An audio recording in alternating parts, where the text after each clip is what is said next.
Hello everyone, good evening. আজকে সন্ধ্যেবেলাতে আমি আর মা দুজন মিলেতে বেরিয়েছিলাম একটু চাম্পাটি যাওয়ার জন্য।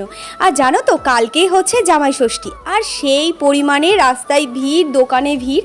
তো এটাই দেখছি, আমরা তো এসেছিলাম ওই যে আমার কাকিমার স্বাদের অনুষ্ঠান রয়েছে তার জন্য কেনাকাটা করতে। এই যে এই শাড়িটা নিলাম, এই শাড়ি পরেই আর কি আমাদের ওই যে স্বাদের খাবারগুলো আর কি খেতে হয়।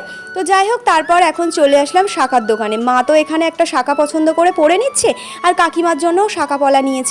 তো তারপর এখন এসছি শাড়ি কিনতে, শাড়ি, ব্লাউজ, সায়া, এই সমস্তগুলো যেগুলো রয়েছে তো সেগুলোই আর কি নেওয়ার জন্য চলে এসেছি।